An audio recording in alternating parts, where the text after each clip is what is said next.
たちは最高の怪物駆除チームだ。ブルージャケットの力を見せてやれ。さあ、イエスサー。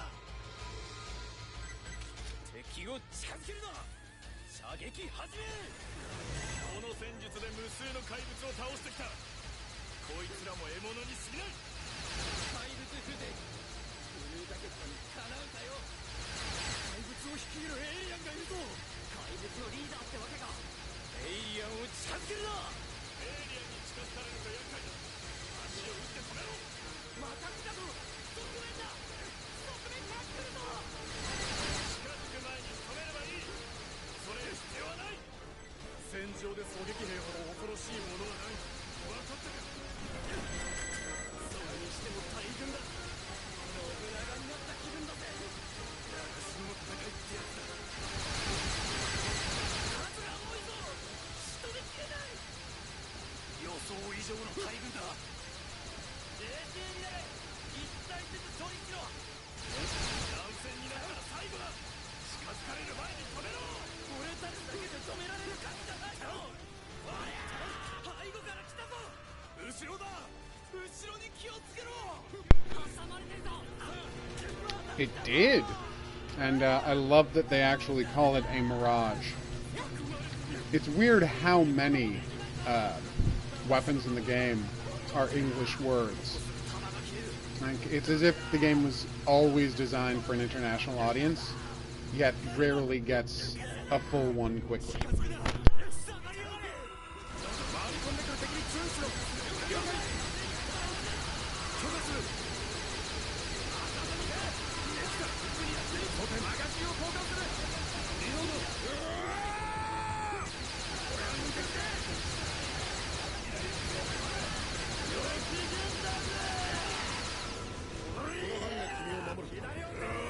Oh, and I finally tried out the translation app.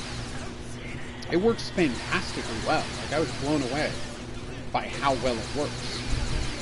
So I can't see any reason not to get a copy of the Fist of the North Star in March and just stream that, because I'm going to be able to read it.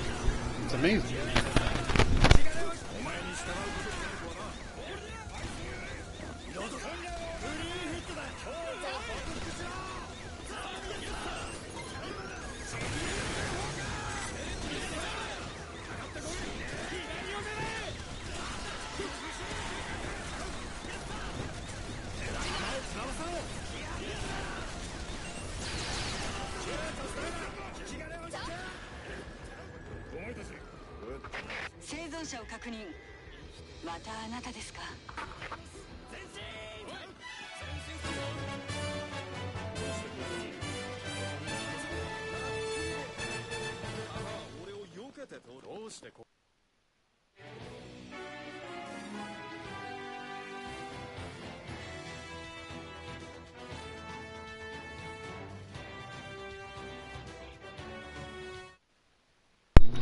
"25% game completion.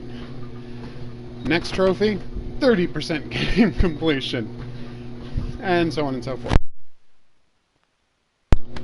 Basically, you get game completion for percentage of the mission you play with each character. So if you do hard and below with every single character, that's only 60%. Like, if you were to do that, it would only be 60%. But that's not a bad number to hit.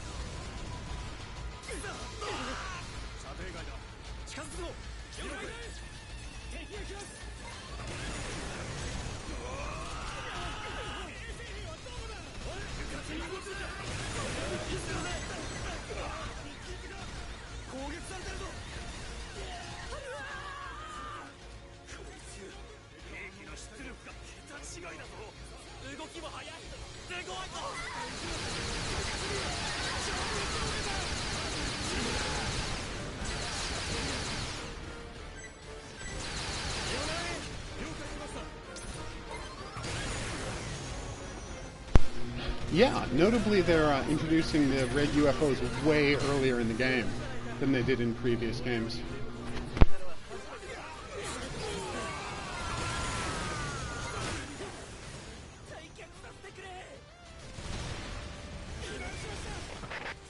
継続しデータを収集してください。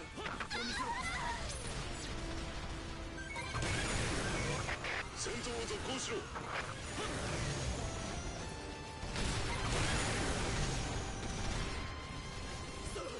こいつらは悪魔のマシンだ。複数同時に相手にするのは無理だ。一気ずつ撃破するんだ。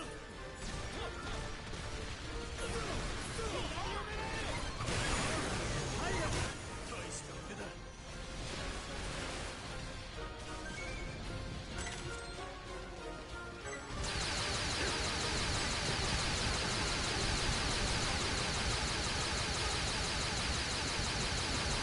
震えは止まらないのか。後で覚えて出番が近いぜ。おでんが終わるまで戦闘を見上げる。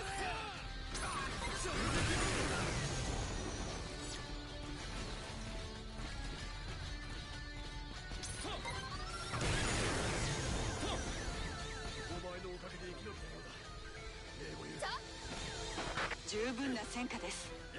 このデータを世界中に転送します。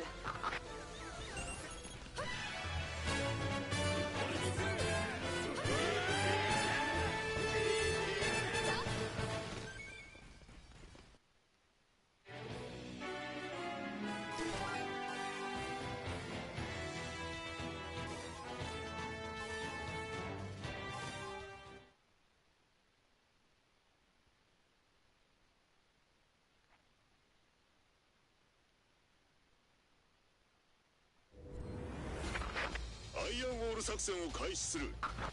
敵が前進を開始。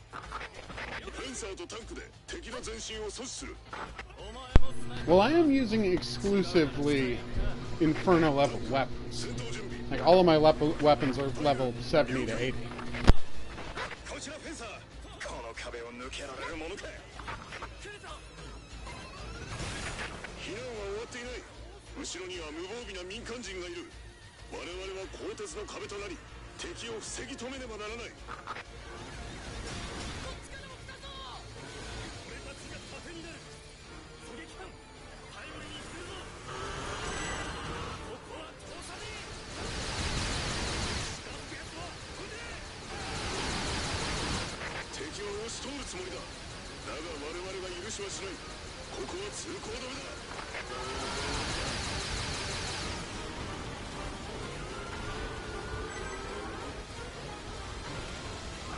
他のエリアでも激しい戦いが続いている。我々もここを守りきるぞ。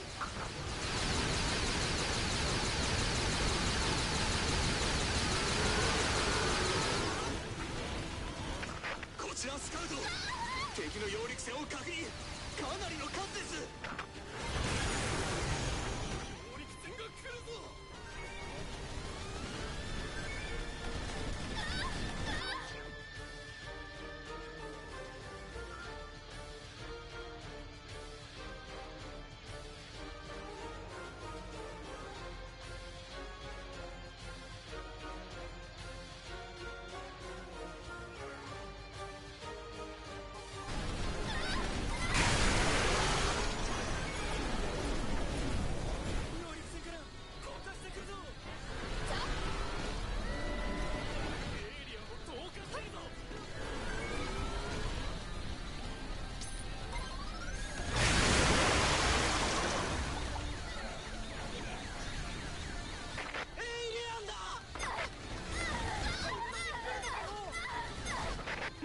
何でもここを通るつもりだぞ。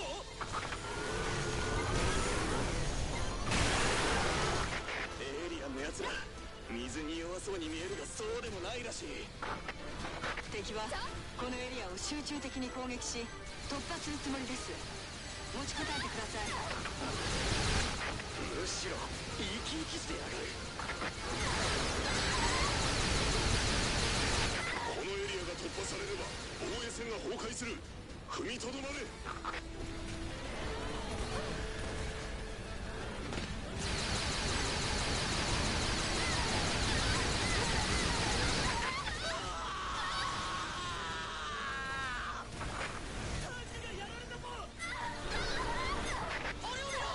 敵の砲兵がいるぞ。ビルの上に砲兵がいる。こっちにね。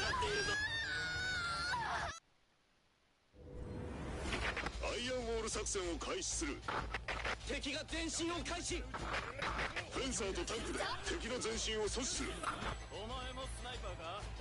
違うなら下へ行くな。タンク戦闘準備。タイガ了解。こちらフェンサー、この壁を抜けられるものか。来るぞ。射程に入った。避難は終わっていない。後ろには無防備な民間人がいる。我々は鋼鉄の壁となり敵を防ぎ止めねばならない。俺たちが盾になる。狙撃艦と頼りにしてるぞ。ここは操作に砲撃しろ。石川ってやつはこれで。敵は押し通るつもりだ。だが我々は許しはしない。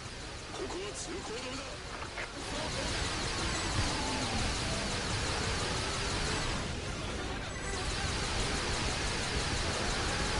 他のエリアでも激しい戦いが続いている。我々もここを守りきるぞ。こちらスカウト、敵の揚陸船を確認。かなりの数です。揚陸船が来るぞ。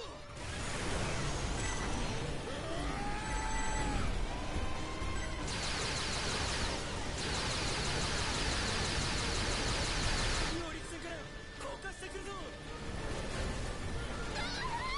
エリアを投下してるぞ。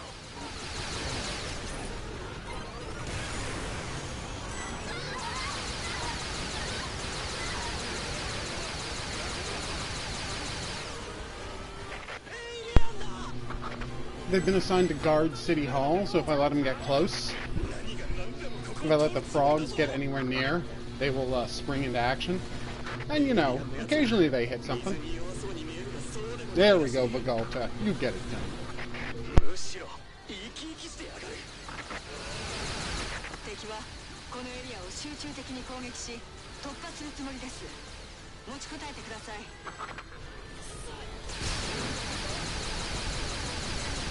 このエリアが突破されれば防衛線が崩壊する。踏みとどまれ。あ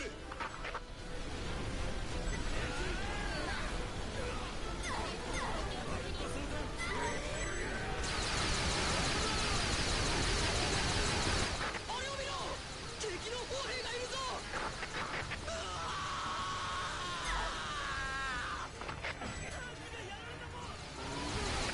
ビルの上に砲兵がいる。こっちを狙っているぞ。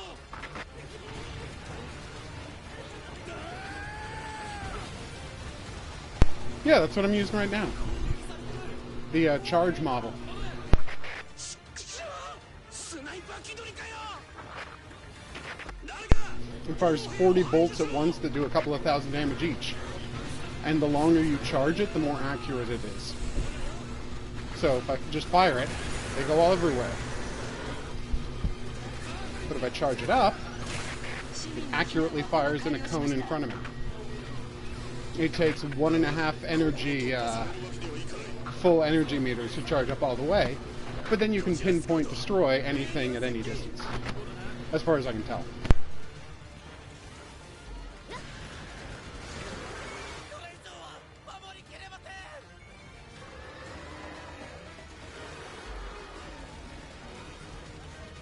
このままでは突破されません。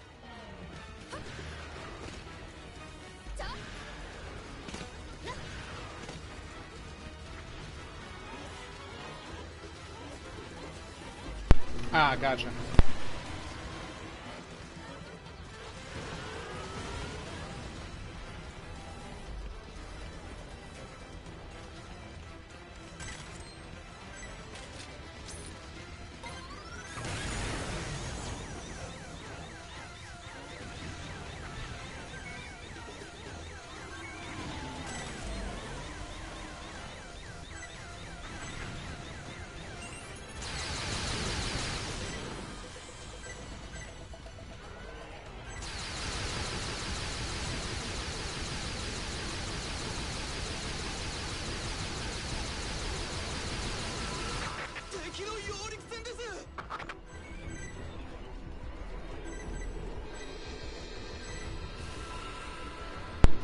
Oh yeah, it's fantastic underground.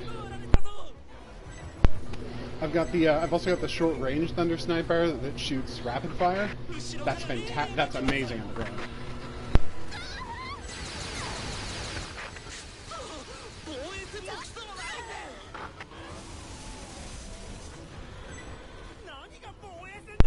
He got dropped by one of the dropships.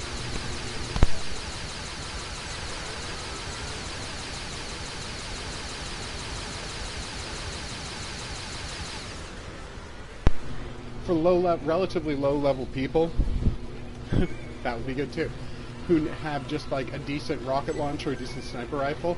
This is a great place to harvest hardest and then inferno weapons when you're just starting out in the game.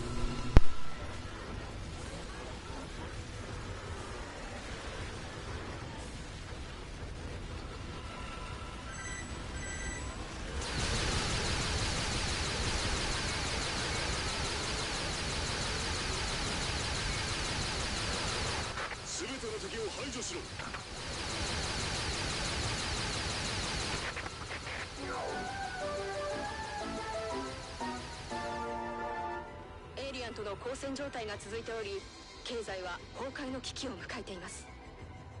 活動困難となり、産業そのものが消滅するケースが多発。我々は史上最大の経済的後退を覚悟しなければならないでしょう。雇用は減少、失業者が溢れています。Well, you are the one who said that he should be able to jump just because he's a frog. So you might be the frog cyst.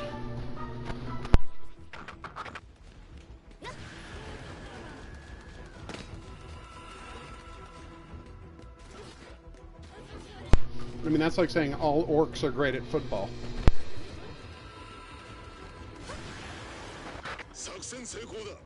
我々は敵を防ぎ止め、市民を守ることに成功した。よくやった。俺たちは勝ったぞ。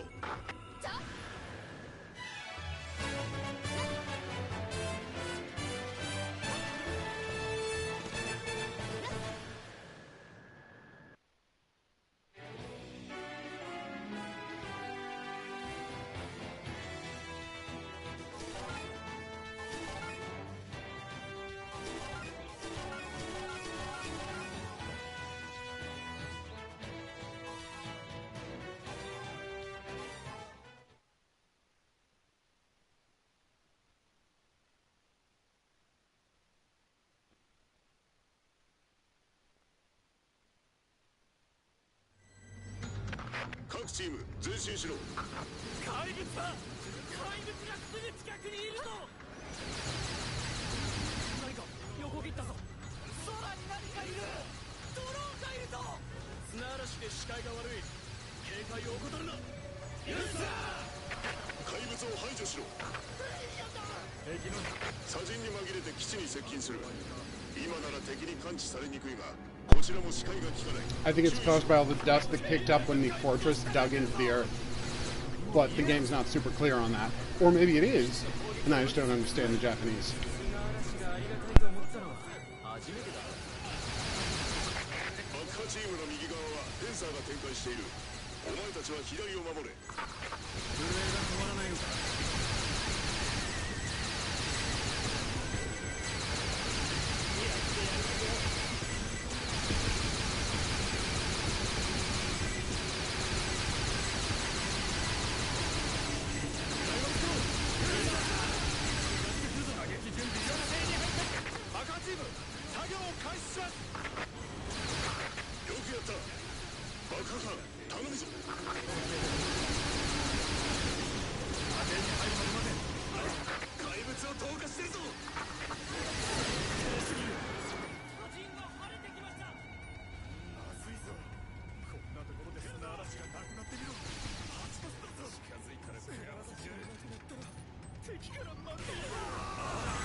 My energy core is so good that I actually gain energy as I'm shooting. テレポーションシップを排除しろ。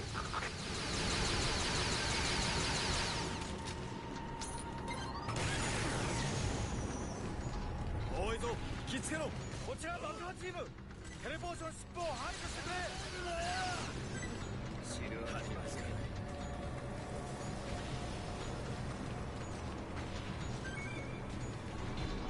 テレポーションシップを破壊しろ。敵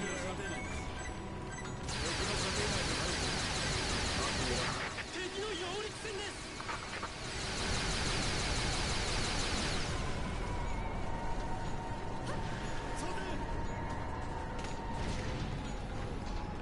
次は俺に任せてください。エイリアンが降りてくるぞ。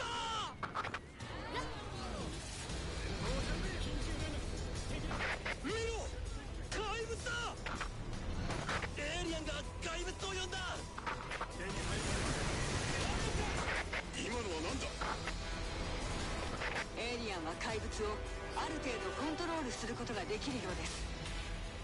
地中に隠れた怪物を呼び寄せたり従わせる姿が確認されています。なんて奴らだ。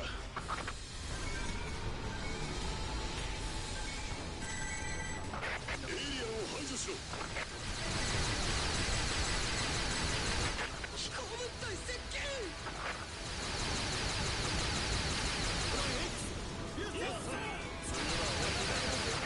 砂嵐が収まってきたぞ。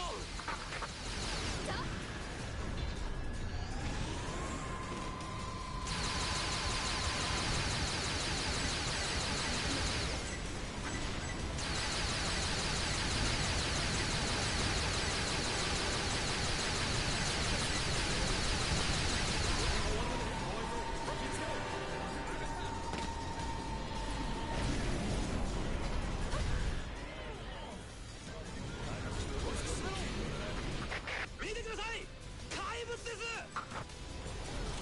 エイリアンは怪物を操れるのか。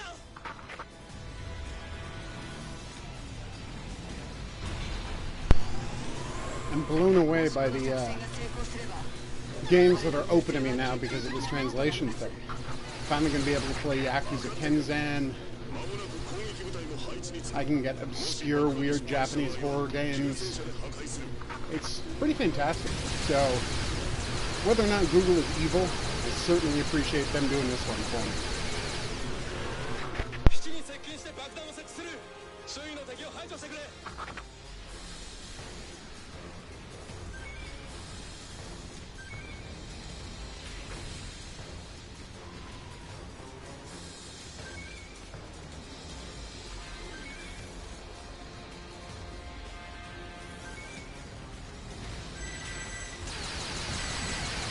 こちらタイタン、配置についた。とどめは俺たちに任せろ。コッパみじんにしてやる。重戦車の出番はない。俺たちが吹き飛ばす。この振動は何だ。 Just an allergic attack today. 動いてるぞ。 I'm not actually sick, just got a face full of dust and now I'm all stuffed up. どころじゃないぞ。まだ設置が途中だ。危険だ、下がれ。交代。爆破チーム退避する。基地から離れろ。急げ。退却しろ。コンバットフレーム、爆破チームが撤退するまで時間を稼げ。あれは足か。基地が歩いてる。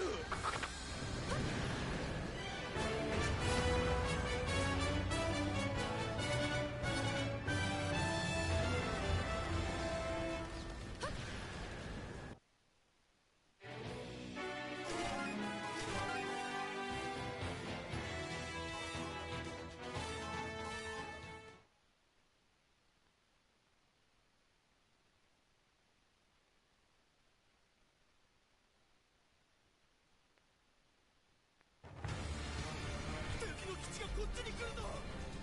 あ歩いて追ってきやがるぞ。退却退却。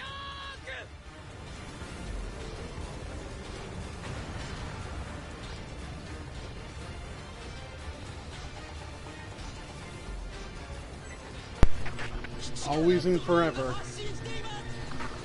Earth Defense Force remains the king of multi-stage narrative missions.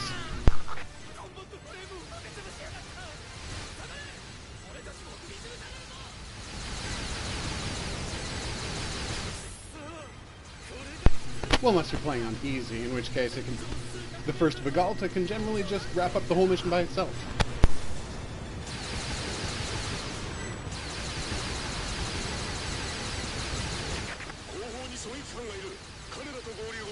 戦車の位置まで交代しろ。エ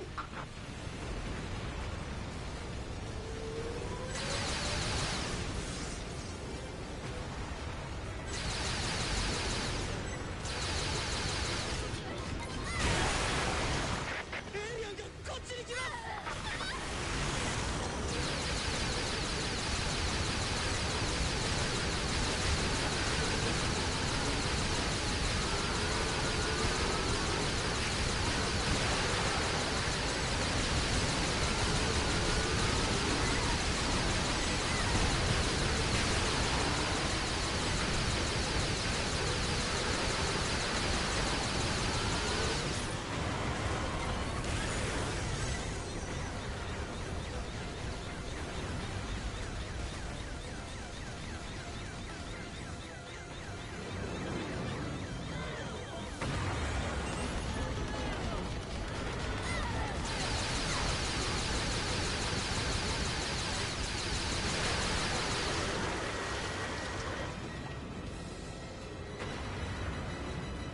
Yep, the only difference being all you have to do is survive until the fortress gets away.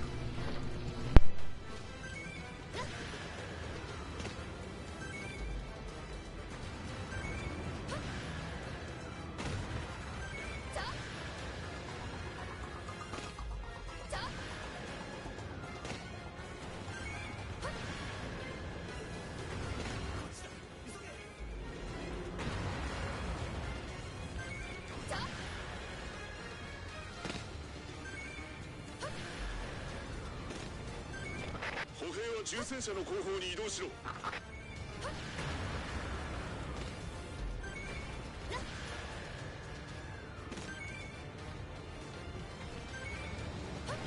早く来い。重戦車の後方に移動する。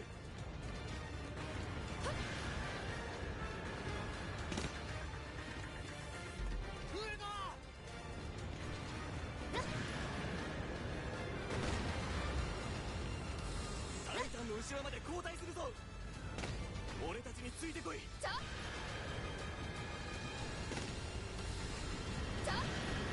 重戦車、歩兵を守れ。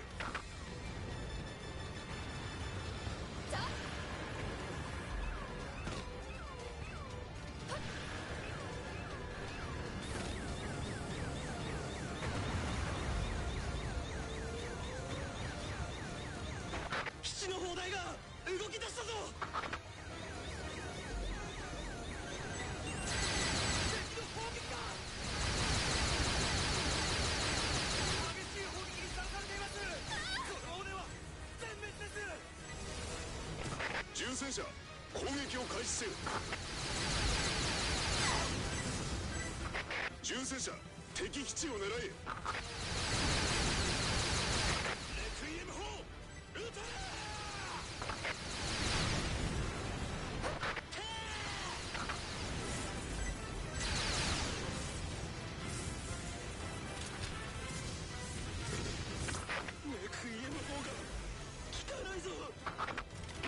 手法が効かない。バカな。ビルを吹き飛ばす威力だぞ。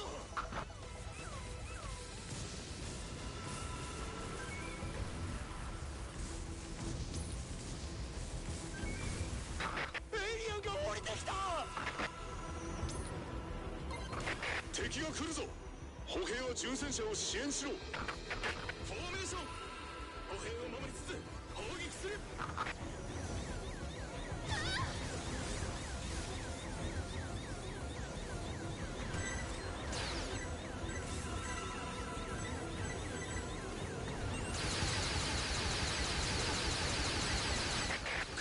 敵を迎え撃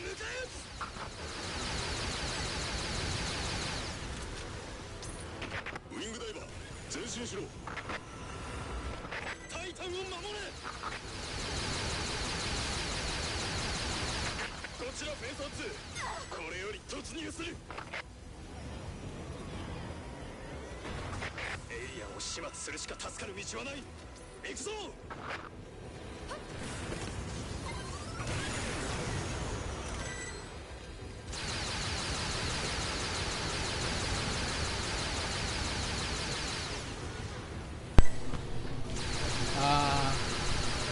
You know, I have been watching a lot of Jack Benny on YouTube. His Jack Benny shows a great piece of television. And it's weird, everyone talking about how great Lucky Strike cigarettes are. Because, you know, they're responsible for the show. So they do in-show ads for Lucky Strike. And I'm like, this whole show, a lot of it could be done today. It's not out of touch, it's not too old-fashioned, it's just a harmless family comedy show, and then boom, cigarette ads. 周囲の敵を攻撃し守りを崩せ。レーザー砲台が動き出したぞ。敵のレーザー砲だ。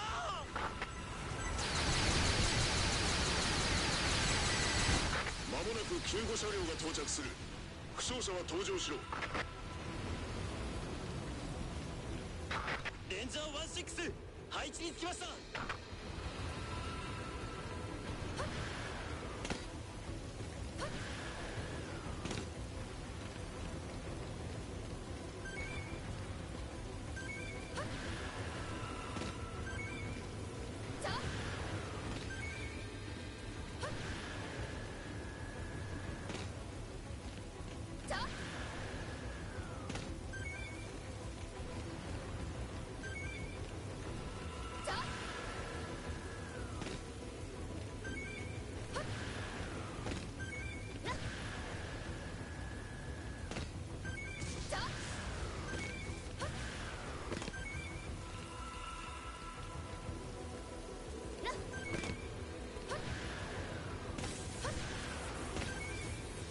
基地からエイリアンが出てくるぞ。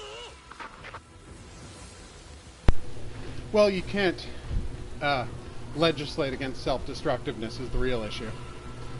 If you want to do something that's bad for them, you can't really stop them. 基地以外の敵に攻撃を集中しろ。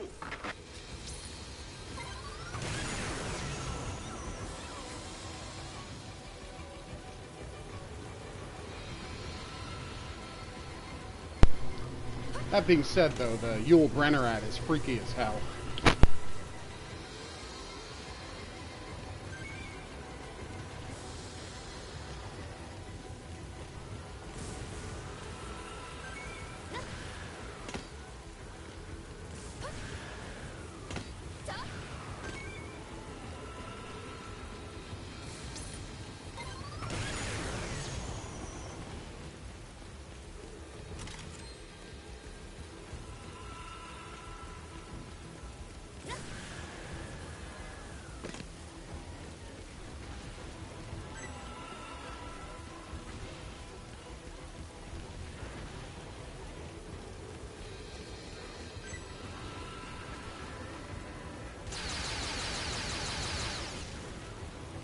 That's why the Yul Brenner ad is so good, because it's just like a guy dying of cancer being like, if I'd known I wouldn't have, if I'd known it was going to end up like this, I wouldn't have stopped smoking.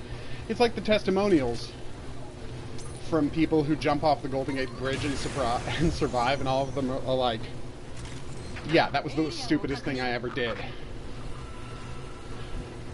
I absolutely regret my decision, and I regretted it the moment I stepped off the bridge.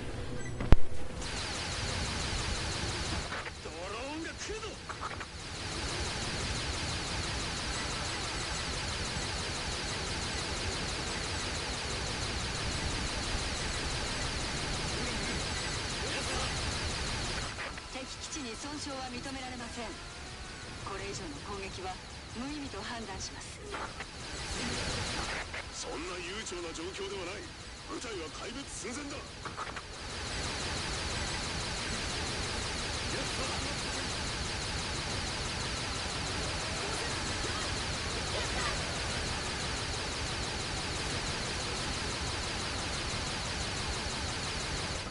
地への攻撃は諦めろ。各員基地以外の敵に応戦せよ。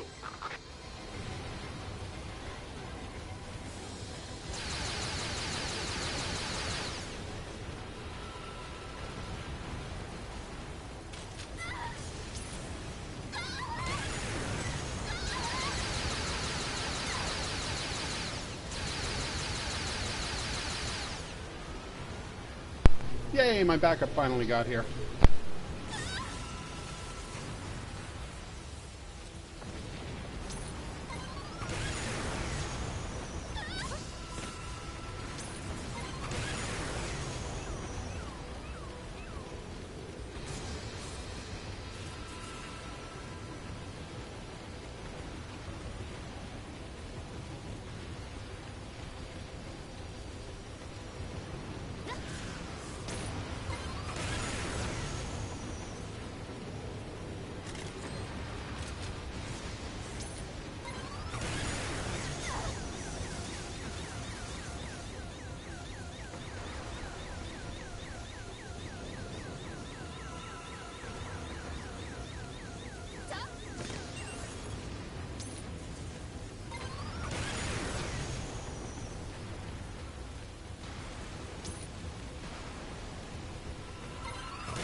Yeah, but you need it for a giant robot battle station, which is a little harder. Like, hey, the bigger they are, the harder they fall, type of thing, but obviously much less awful.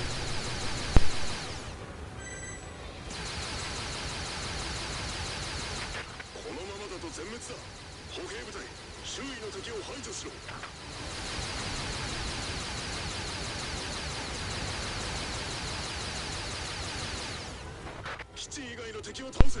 Well, if you have any flight pack, you can't use the Thunder Sniper.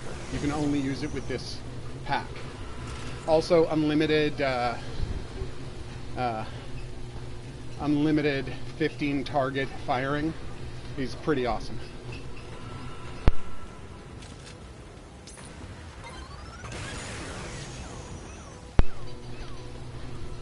This Thunder Sniper can wipe out almost anything instantly, but this is the only pack.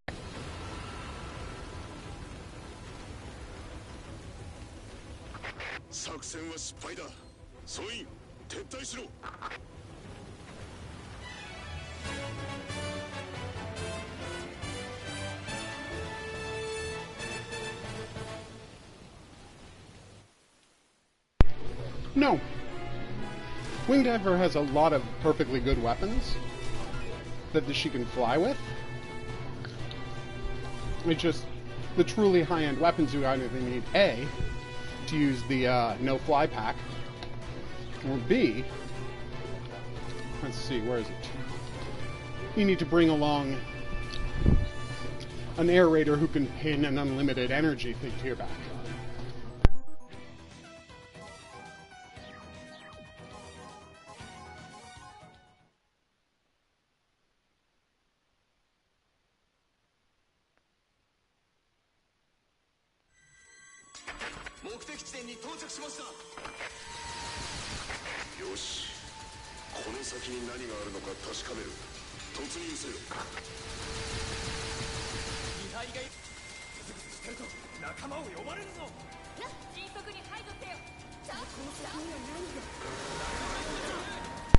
In the attempt to say the catchphrase, that frog just got thunder sniped. Ugh.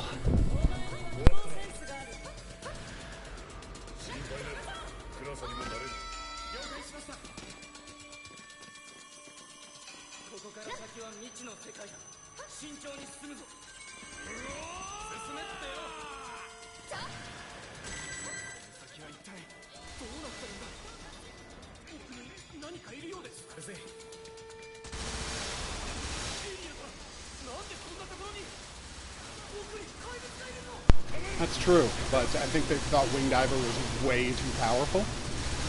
in the same way that Air Raider was just disastrously not powerful. So they've massively increased the power of the Air Raider and nerfed the Wing Diver. Just a little, not a lot.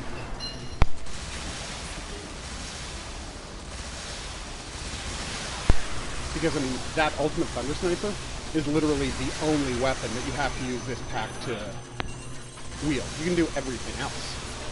Just, you know, not as quickly.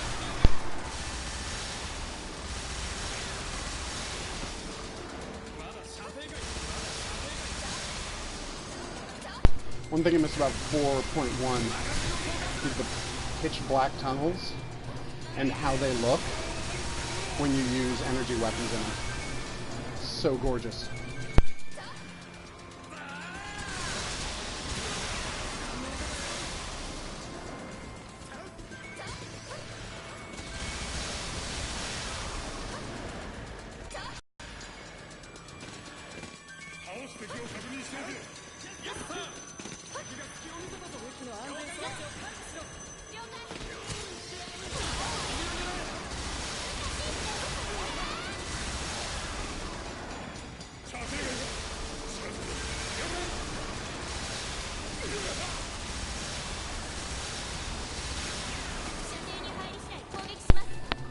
So I was playing a game under embargo right now today, and uh-oh,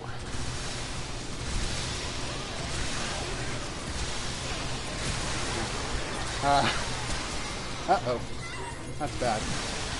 I was playing a game that's under embargo today, so obviously I can't give any details about it, but it's a fighting game that's coming soon, and it's a weird thing. I was only able to play against the AI, because, you know, not a lot of people playing it yet. And I feel like either I'm actually good at this, which would be almost unprecedented in the world of fighting games, or it's really, really easy. And I'm kind of curious to find out which it is. But I have to wait like 3 weeks until it comes out so I can play it against other people.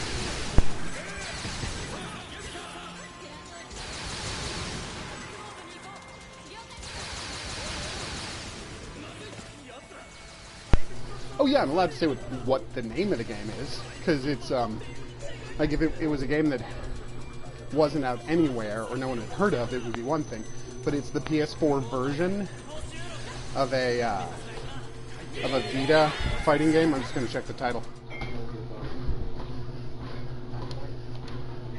It's called Under Night in Birth, which is a really weird title. Really weird game, though.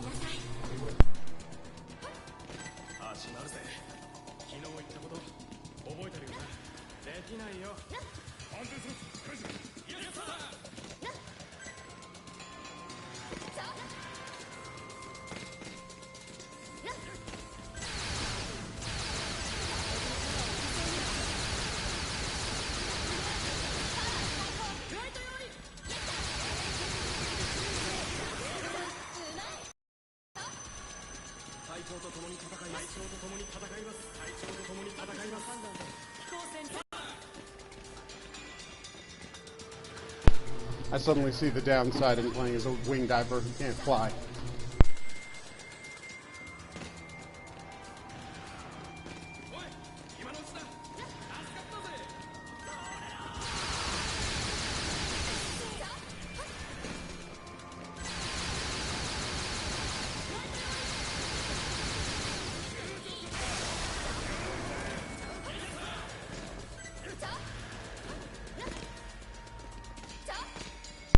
Oh my god, I hate that the spiders won't come to you.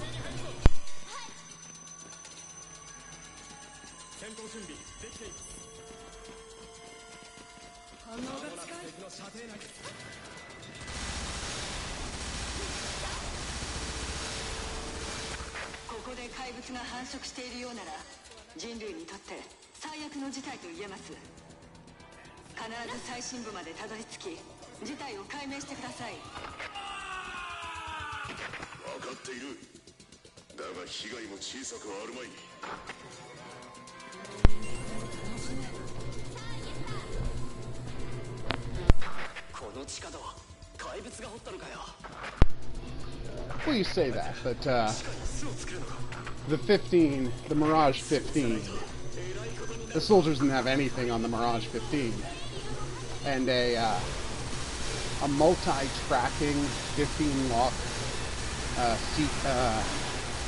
like perfect seeker that never has to be reloaded.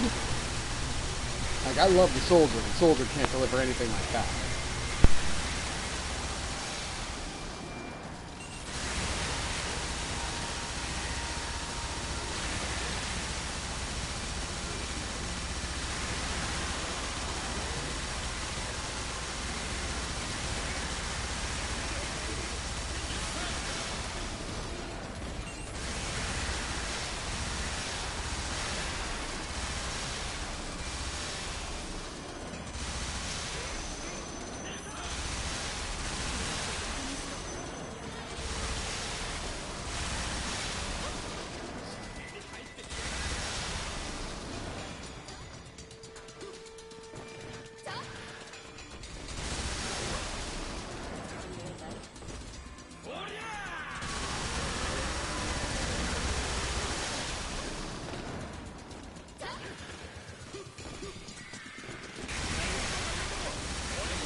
The fighting game is a little alienating to play, though, because I don't know if it's a sequel to something or based on a comic book, but there seems to be a lot of plot, none of which the game tells you at the start.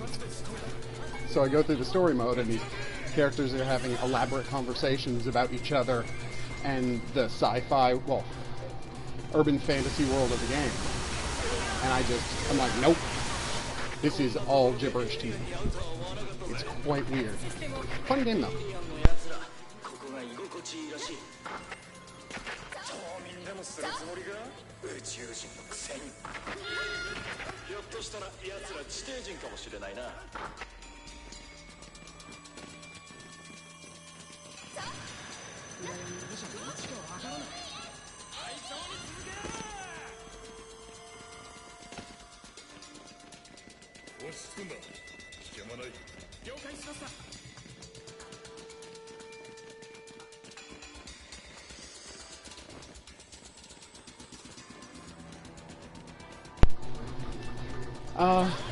Yeah. No, I think it might be a sequel. Like, I can't say for sure. I know it's been out for a while. Also, I think at one time it was a legit arcade game.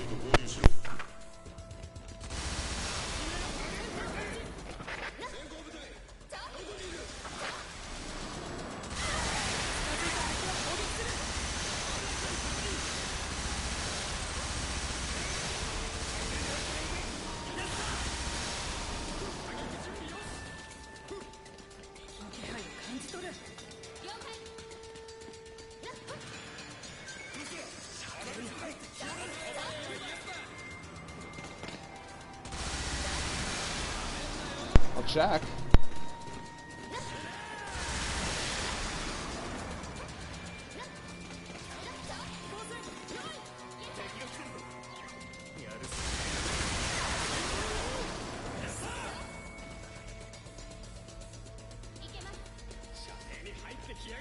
I think that's just a salute.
Yeah, it really gets the job done in tunnels.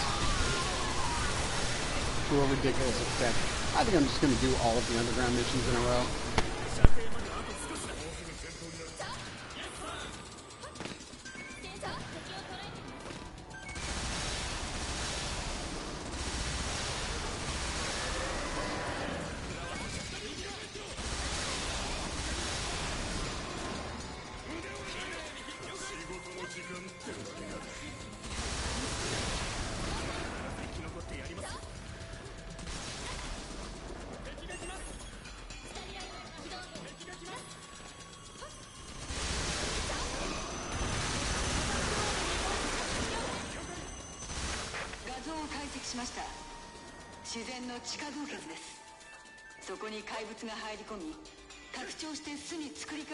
Yeah, wipe out whole nests that are around the corner. So wonderful.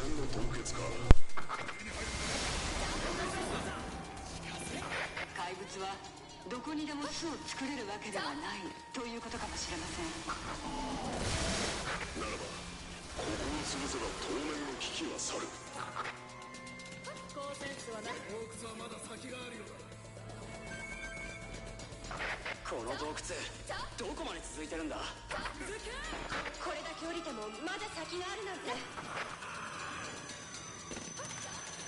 自然の洞窟がある場所でしか巣を作れず、さらにエイリアンの助力が必要だとすれば、怪物の繁殖力はそれほど高くないということになります。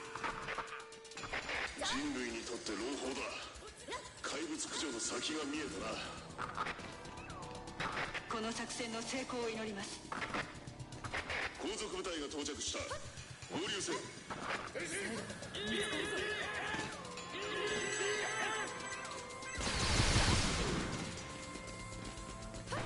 もなく追いつくはずだ。よし、先行部隊と合流せよ。もうすぐ射程に入っている。俺に任せろ。怪物の反応です。悪い予感がする。手強い敵がいるかもしれないな。突入しましょう。心に入るのって正気じゃない。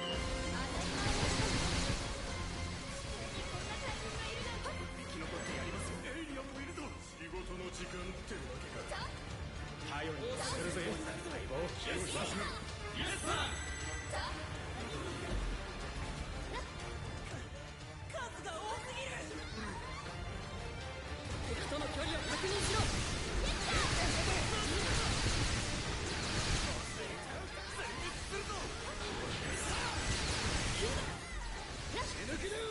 こんなところで死んでたまるかよ。これで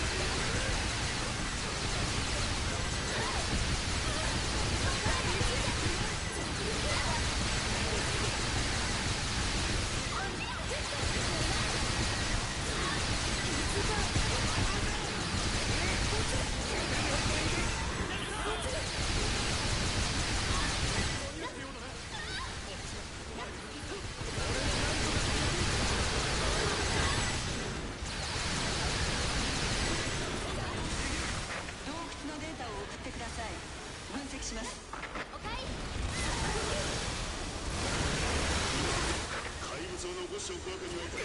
全て駆除しろ。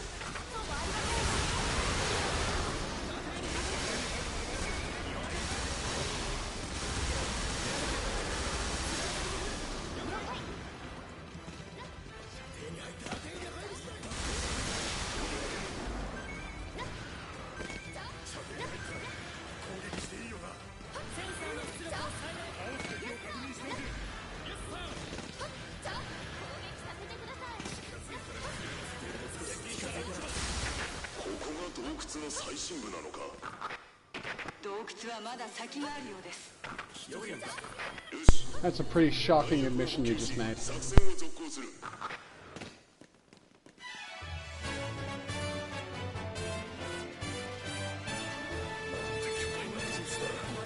Do you have a choice for a real gun you would marry?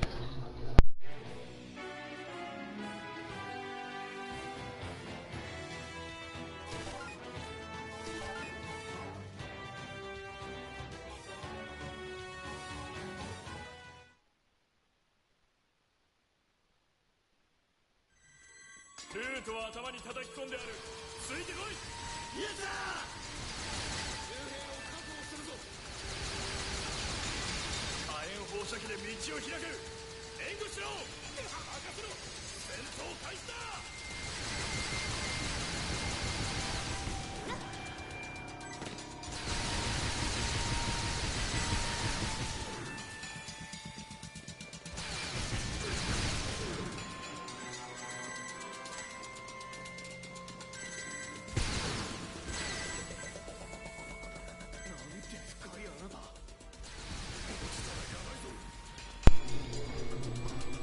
Okay, I get that. That actually makes a lot of sense. Would you like to start opining about sliding bullets into well-greased chambers now?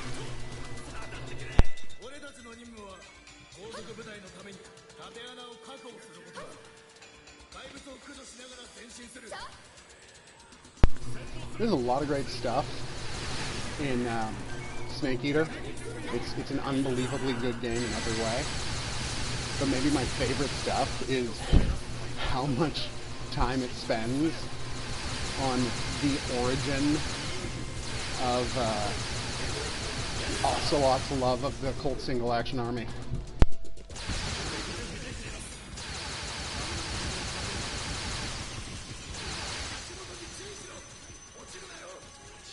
Perfect. That's absolutely right.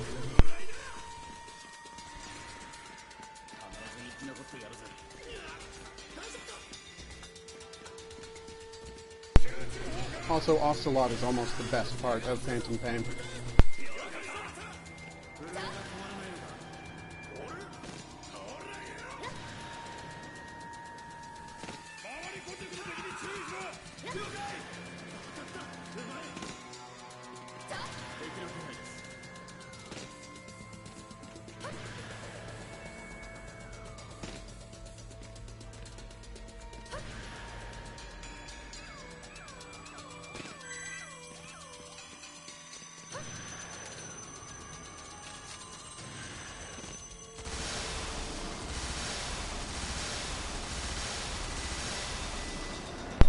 Yeah, he's fantastic.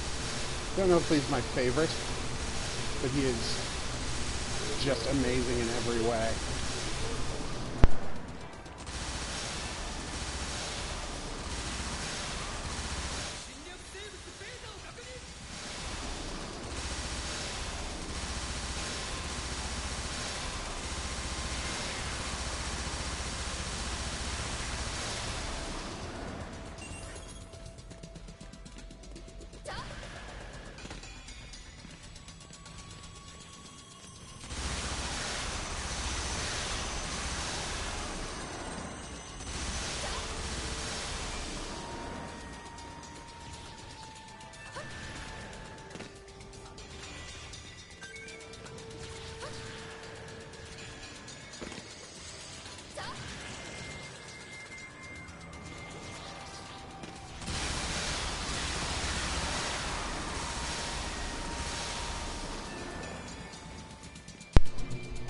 So,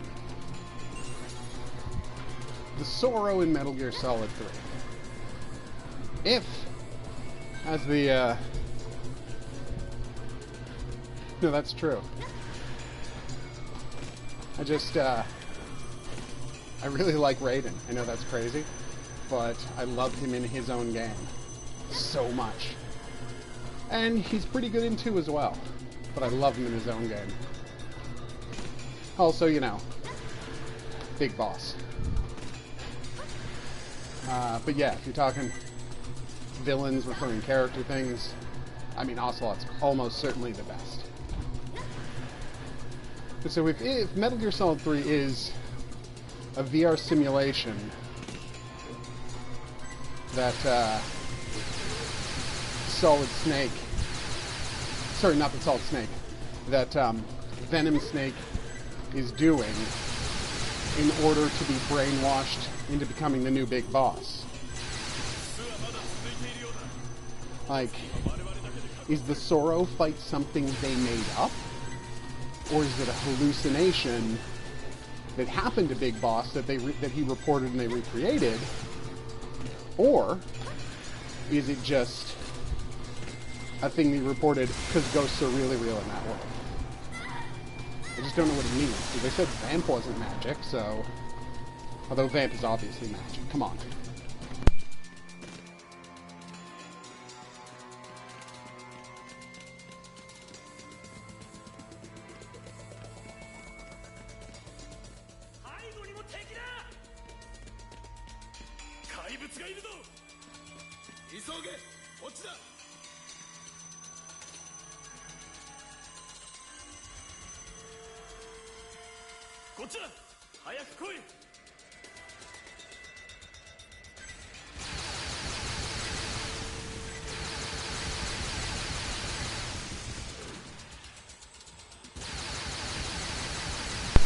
Yeah, that's how he survives getting shot in the head. Nanomachines. How is he A, walking on water, and B, able to pin your shadow to the floor with a knife and you can't move?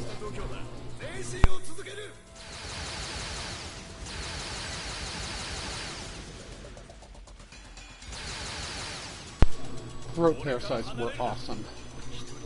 Sorry, were awesome. That field hospital torture chamber mission is amazing.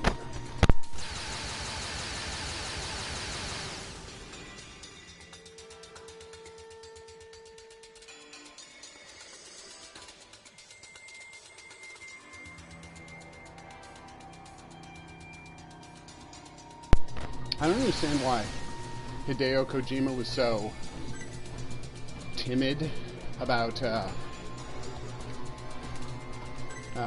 what? I'm gonna blank on her name. Silence? Hush? No. Oh, this is embarrassing. You know, sniper lady. Just like, say, I want there to be a sexy lady in the game for people to do art and cosplay about. But don't worry, I will come up with a narrative reason for a soldier to dress sexy. Which, to be fair, he absolutely did. Quiet, thank you. That was embarrassing.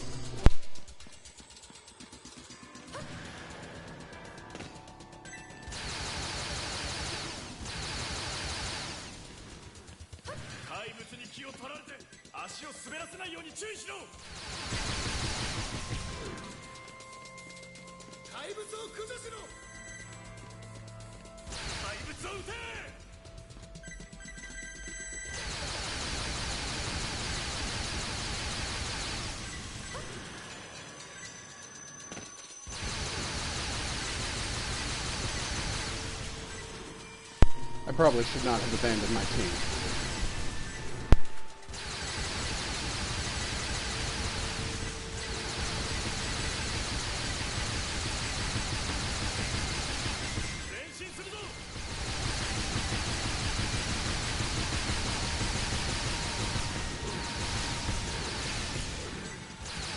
What do you mean?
No, the end doesn't breathe through his skin. He photosynthesizes, so he needs water and sunlight on his skin to eat. But he still has lungs, and he still breathes. Or he could have breathed through his skin, but he still has lungs, so he doesn't bother it being naked. She doesn't have lungs anymore, because they were catastrophically damaged when her head got caught on fire at the beginning of the game. That's why her skin needs to be exposed. Like, within the logic of the game, it does track. It's preposterous, but every other character who has parasites still has a mouth and lungs. She doesn't have lungs, so she needs to breathe through her skin. Is it preposterous? Yes. But it makes sense within the game, because she's the only one of them who doesn't have lungs.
She can talk, but A, she can only whisper, and B, I'm not saying her lungs don't work at all, but they don't work well enough to let her breathe.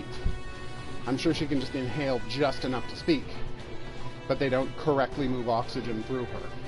Is the logic within the game though. You're right that she still has enough ability to speak, but then again, hell, you can speak inhaling. No, I'm saying the logic within the game world is that her lungs were damaged to non-functional status, and nothing that happens in the game contradicts that. Whereas the End had perfectly functional lungs. Code Talker has perfectly functional lungs. So they could not breathe and get naked, they just choose not to.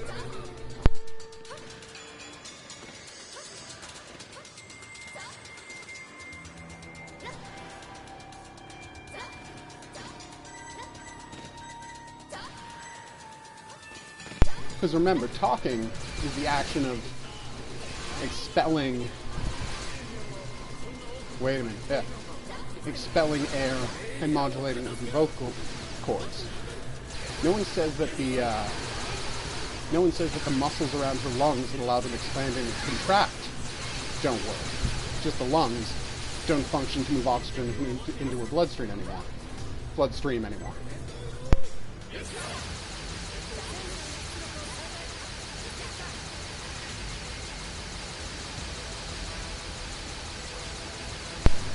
I get what you're saying. It's not like he explains...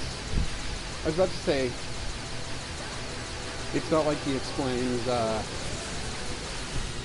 Sniper Wolf's costume, but he might have actually put an explanation of Sniper Wolf's costume that I'm just forgetting. I'll have to think about that.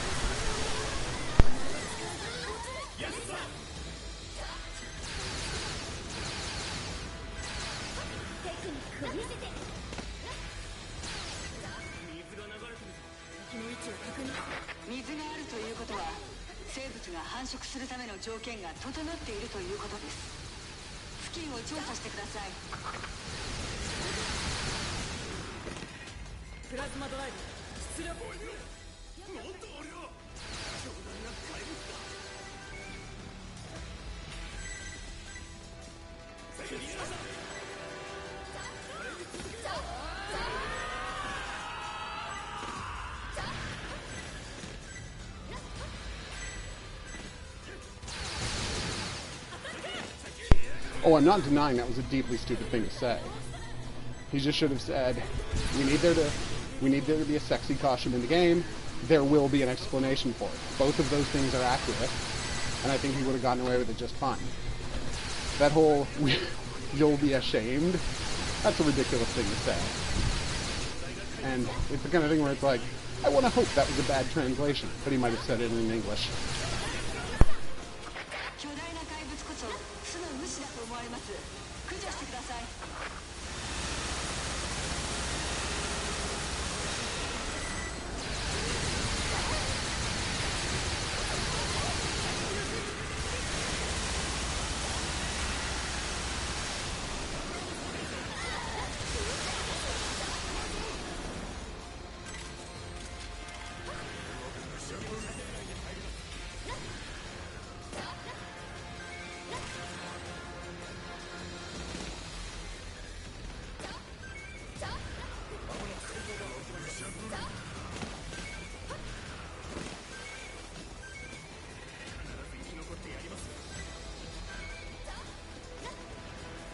It is the best movie.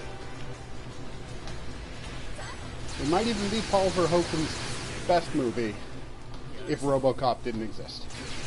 Or if you're trying to make a joke, if Showgirls didn't exist. Or if you like super weird spy movies, if Black Book didn't exist.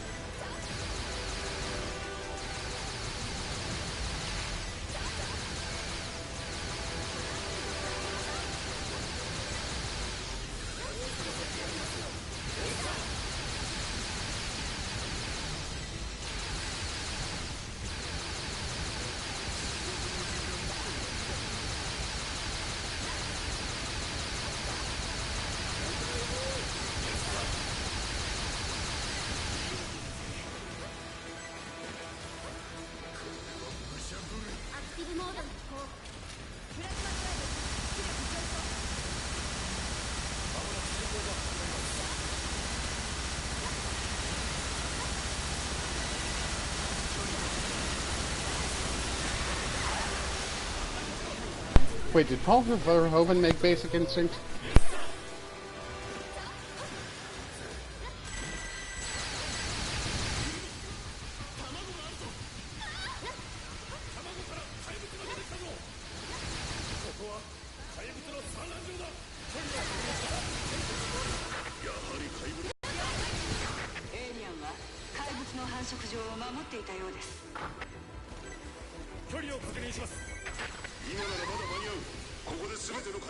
I love the nest level in this game.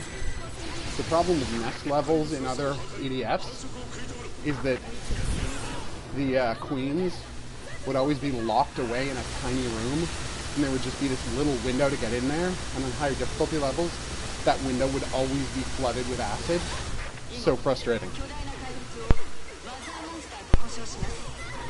So you're saying who about Paul Verhoeven, director of Starship Troopers and RoboCop?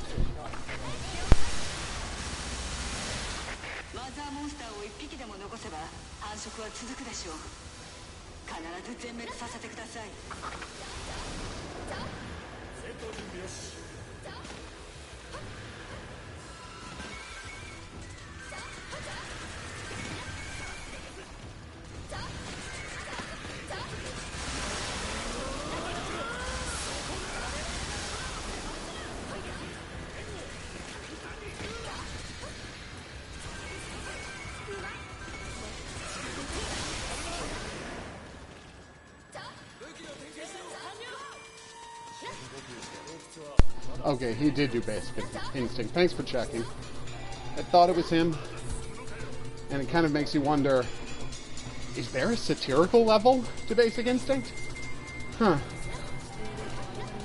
Oh, okay. No. But I see how you thought that. It's not a good microphone. But yeah, it's the kind of thing that makes you wonder, is there a satirical level to Basic Instinct? Because there's obviously one to Showgirls, where he's like, if I don't tell the writer and the actors that they're in a satire, it'll be the best satire of all. And he was right.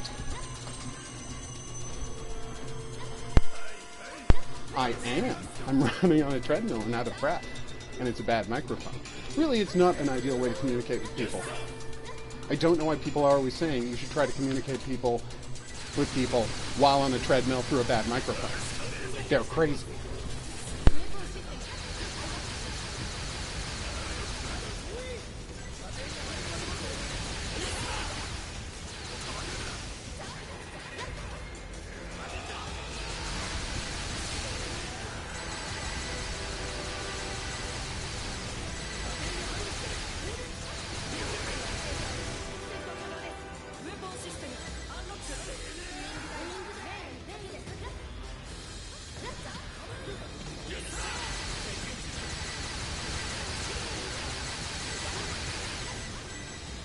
Yeah, it's this weird trend that doesn't make sense.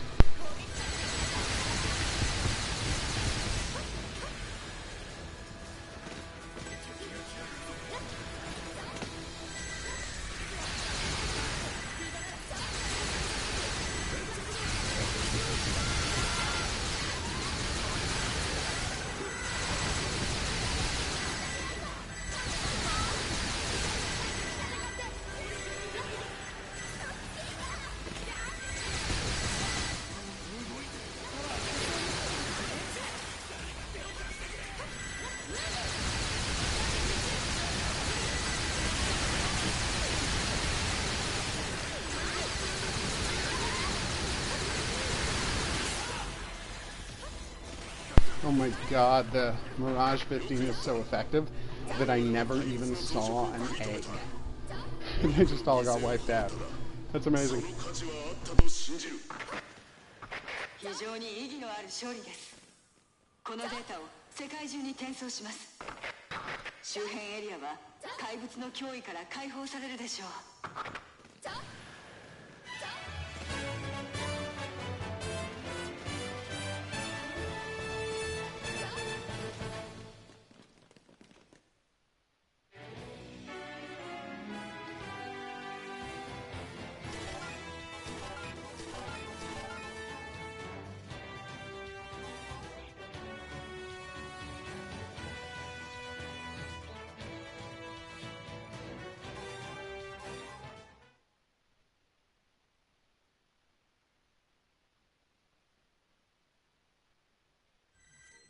先行部隊は全滅だ。生き残ったのは俺たちだけか。ここも囲まれてるぞ。I don't think they would have a problem with that. I'm sure they're very understanding about being a gender-neutral organization. バーベキューパーティーにようこそ。バーベキューを始めるぞ。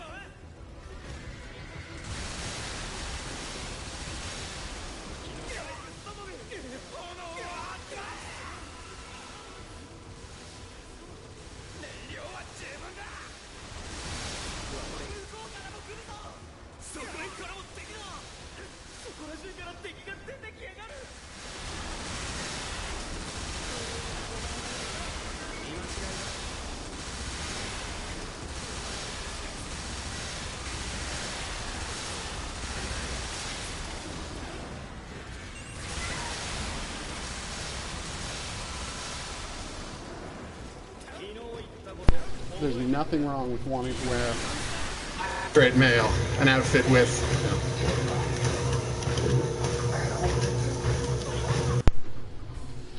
okay, there we go. Controller disconnected again. Yeah, I can't imagine anything wrong with a straight male wanting to wear an outfit involving a jerkin and bikini briefs. Here. I had to play the weirdest game yesterday. I suddenly have, every time I get like a weird glut of new subscribers on one day, I have to go and find out what game is on sale. Because the only reason for that to happen is when a lot of people buy a game on sale and they all come looking for one of my guides. So I go around looking. What's on sale? Did I expect you to die? The Brookhaven Experiment? Zombie Night Terror, and they all weren't on sale. So I had to go way deeper into my playlist. Turns out, Dying Reborn was just on crazy 90% off sale. And that's why a whole bunch of people subscribed so they could easily find the guide.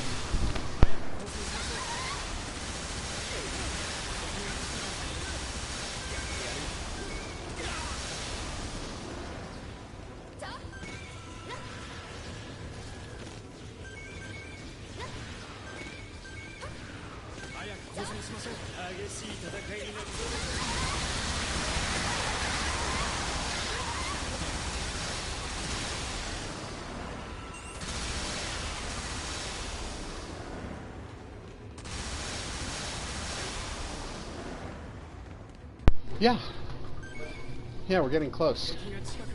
Fingers crossed that happens in the next 2 weeks. That's the plan. Just keep being productive, keep moving up. Get enough of a fan base that people will be desperate to buy Don't Run Away in 6 months, which is my target release window. July. I figure it'll be definitely finished by then.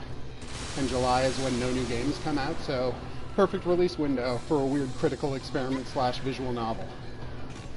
I mean, no one's ever done any research on what the best release window for that specific product would be, so that's a guesstimation.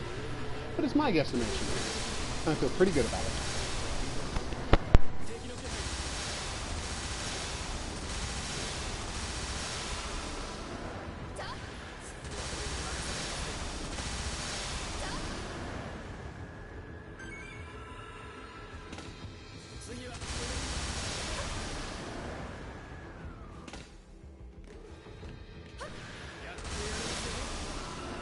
I would feel really guilty if if productivity went down because so many people were desperate to get all 10 endings in Don't Run Away. That would be bad. Oh my god, it's like one of those Halo 3 things where it could affect the GDP because so many people stay home to play it.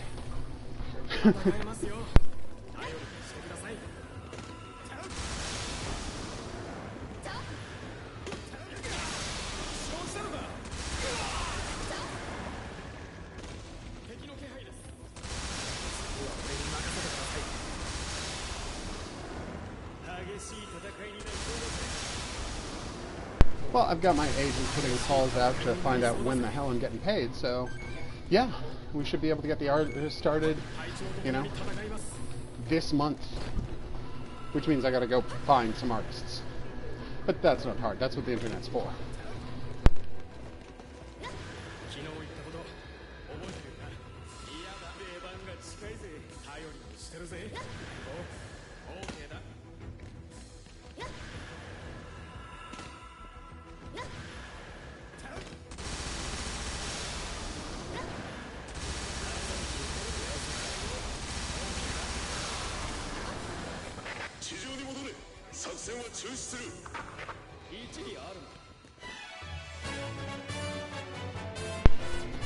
Is that weird? Is it because I sound like some random guy on the internet, but I'm actually a decently successful screenwriter?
怪物が出てくるぞ。これは転送装置だ。EDF あの機体は小型のテレポートワンカーです。怪物が送り込まれてきます。破壊しろ。あの機体を破壊するぞ。装置があるぞ。地下を探索し全ての装置を破壊しろ。岩を見ろよ。そういう敵は直接地下に怪物を転送させ繁殖させるつもりだ。そうはさせない。 Yeah, I know. It's weird for me every now and then to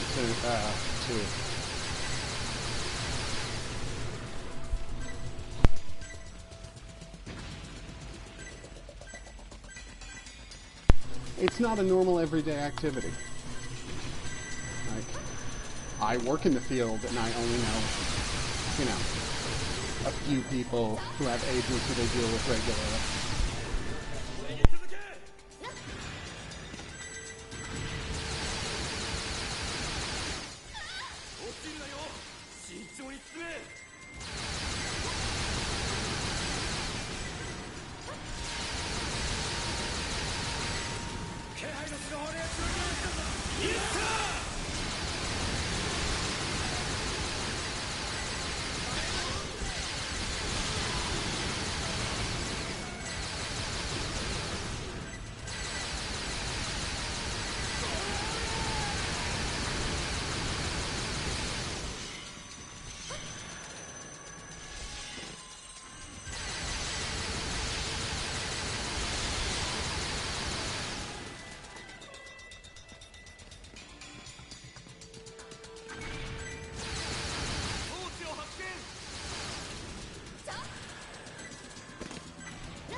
装置を全て破壊しろ。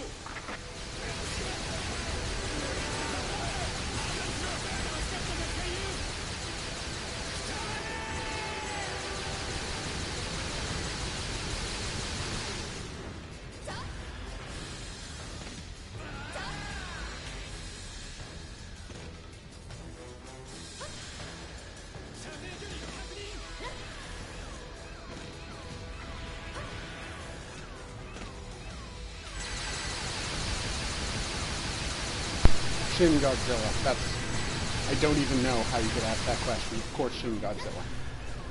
Shin Godzilla is beautiful. Godzilla 2014 is... Well, if I wanted to not see Godzilla's fight, I would watch a movie that wasn't about Godzilla.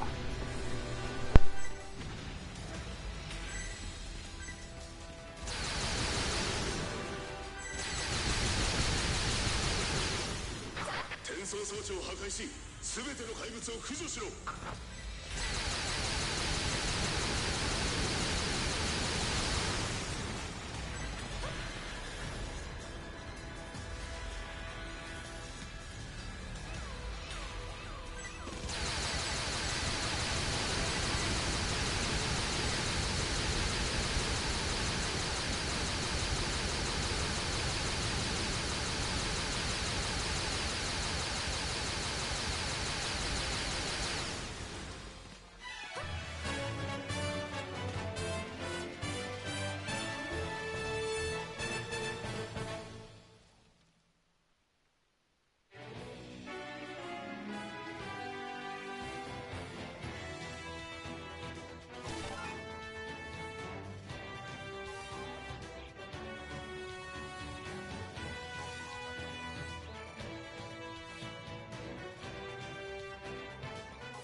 Well, you have to make him see it. It's the best thing there is.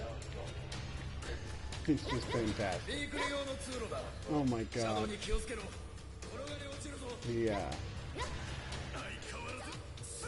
Oh, Godzilla 2014 was such a disaster. Like,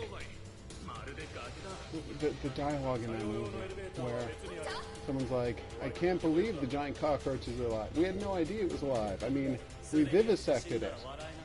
Well, if you vivisected it, then you knew it was alive. Because you dissect things you think are dead, and you vivisect things that are alive. That's what the word means. Oh god. The old Godzilla's fat now line. Right. And looks weirdly like a dog.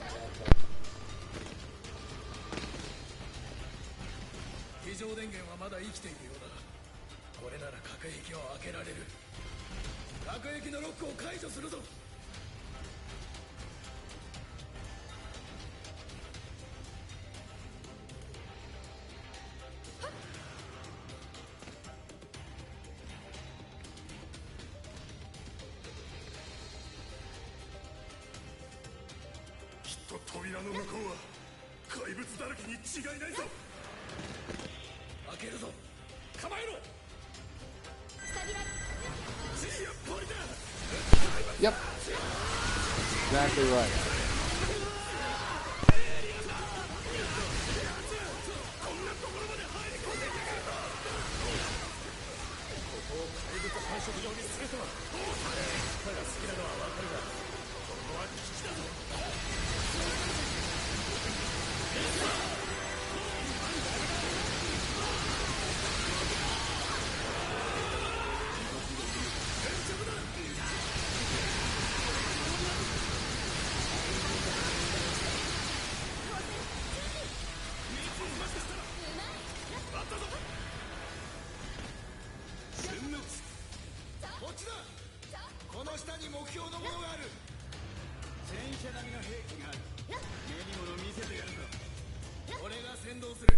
God, no.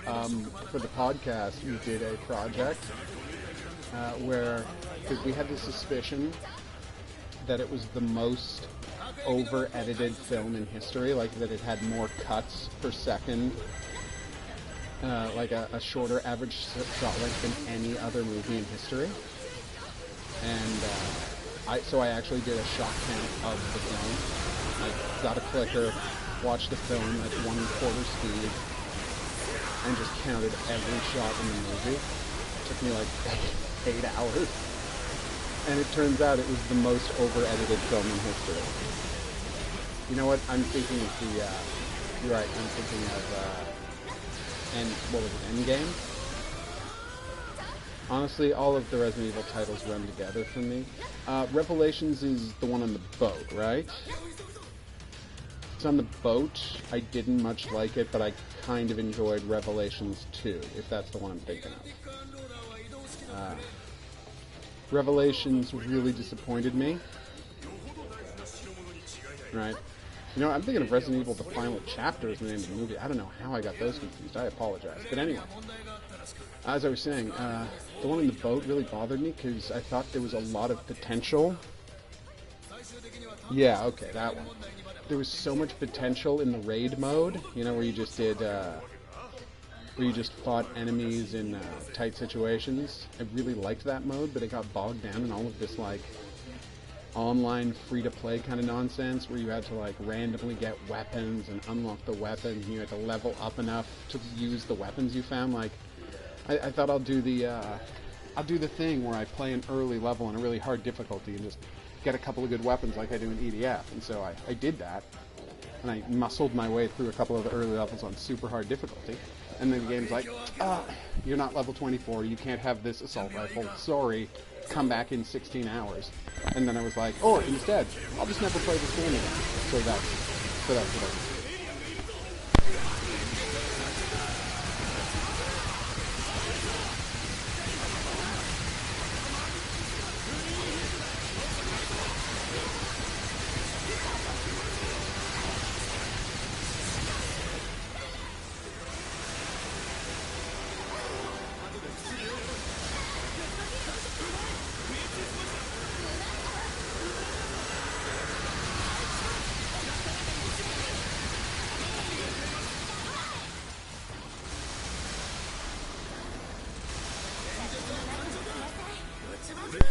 Although I'll say, I didn't much like the mission, and oh my god, that underwater shark sequence sucked. I will say, however, I did like that one part where you're in an office building in Terra Grigia, and you're being swamped by hunters. I kind of like that. Yeah, okay. Main campaign. There was good and bad in the main campaign. Like I was really frustrated by the enemies who had to shoot in a certain place, and oh my god, the idea that they thought it was a good idea to make the player stop and scan an area every time they want to find an item. Oh god, just like, I know this was originally a DS game, but I'm playing it on the 360. Take that terrible mechanic out and just put items on the map, guys. It's ridiculous.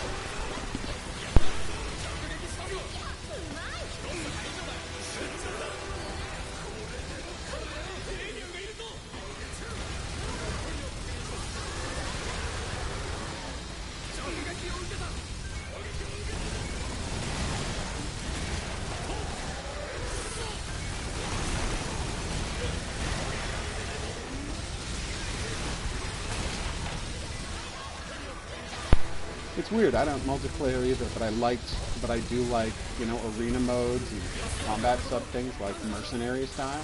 So I played the raid mode with only single player, and I was really enjoying it until the aforementioned crap started happening.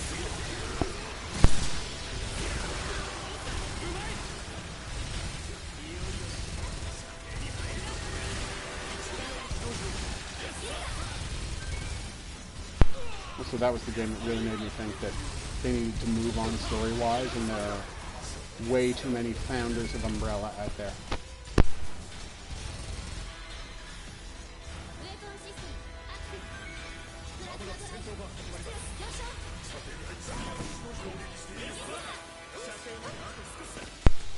Whereas you see, I enjoyed unlocking everything in Mercenaries mode. Especially because it allowed me to fight a lot of Biggie Mans. That's right, everybody, Biggie Man, the exclusive character who appeared only in the Waterworld level of Resident Evil 4 Mercenaries mode. A character whose unique weapon, again, which appeared nowhere else in the game, was a double-bladed chainsaw. So, here's a question for you. Why do I call that character Biggie Man? And what game was that character a reference to? That's going to be the quiz question for this video. If you'd like to answer it, just drop in the comment section. The name of the game that character, the guy with the bag over his head and a double-bladed chainsaw, is a reference to. If you're the first commenter below the video to mention it, you will win a prize. Steam code for again, from my list of grab bags. Just be sure to put the time code for when this quiz happened in the video, so I can check your answer and confirm you were correct and win.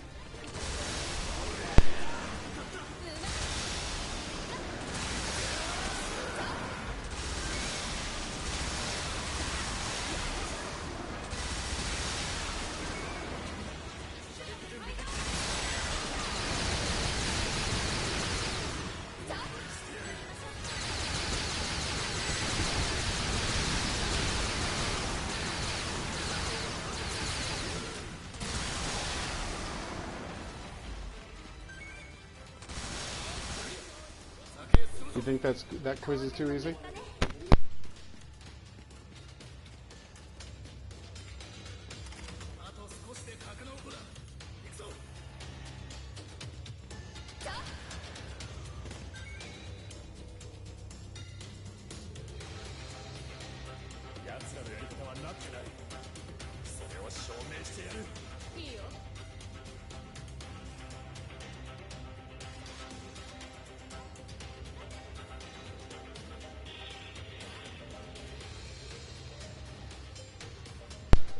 Yeah, I'm not surprised. When it's a video, I know that when it's a video game from when I was a child, I know it's going to be a rough one.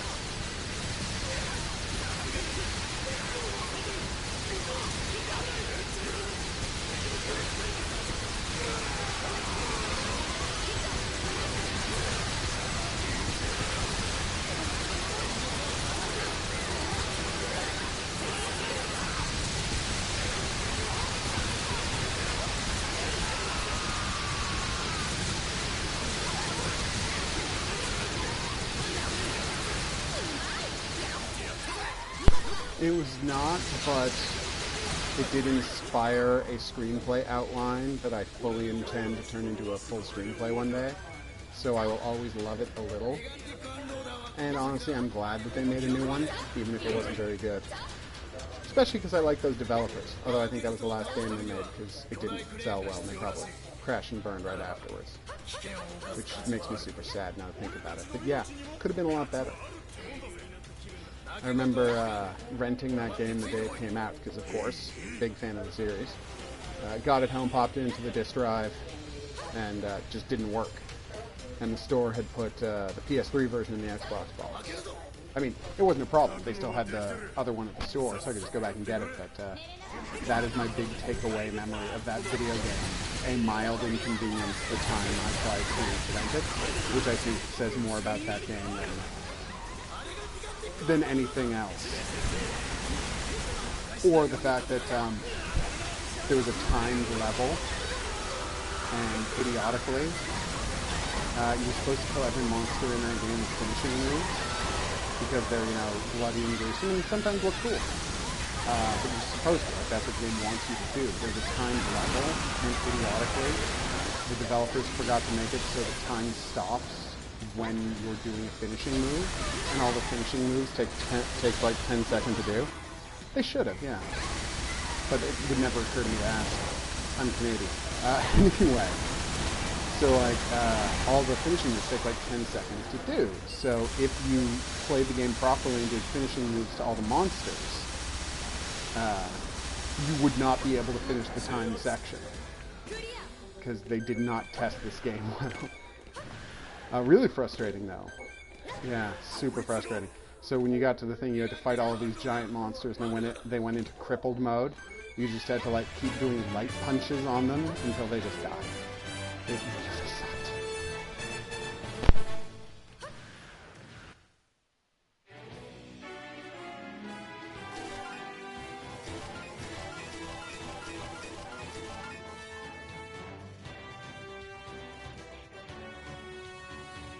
And that's it for all the underground missions. So I'm going to wrap up this stream. I want to thank everybody who dropped by. Shaggy, what do you think? Are you going to come by and watch Fist of the North Star if I get Fist of the North Star? I'm so psyched about Fist of the North Star. I got to find out if the Google app can do a screen translation, because that'll make the whole translating thing a lot smoother than having to hold up a phone in front of the screen all the time. But I'll look into it. I got a month and a half to figure this out. I did know you were. Also, I'm going to ask you if you're busy on the 23rd, because I wanted to do a day one stream of The Inpatient, which is VR, and I can't take comments if I don't have a moderator, because Well, you saw what happened that time. If you're not, it's fine. I can do a stream without comments, but I do want to do a day one stream of that thing. And though I do love Earth Defense Forces 5, sadly my nightly streams of it are going to be wrapping up soon because Monster Hunter is coming out. And I'm going to need to get in some Monster Hunter time. I've been waiting, what, 6 years for a new Monster Hunter game? It's ridiculous. Well, on a real controller. Oh, okay. I'm sorry to hear you don't have a job right now. Alright, so I'm off. There's going to be buttons coming up for... Oh, hold on a second. There's going to be buttons coming up for liking and subscribing. Not liking and subscribing, for subscribing to another video that they suggest. Questions, suggestions, or entries into the contest, go down in the comment section below the video. I will see you back here tomorrow for more of the Defense Force. And check out the video for other VR and casual game content. Because that's what I deal in. Well, and some Japanese weirdness, because who doesn't love Japanese weirdness? I will see you here, back here for all of that. But until then, au revoir. And have a good night, Shaggy.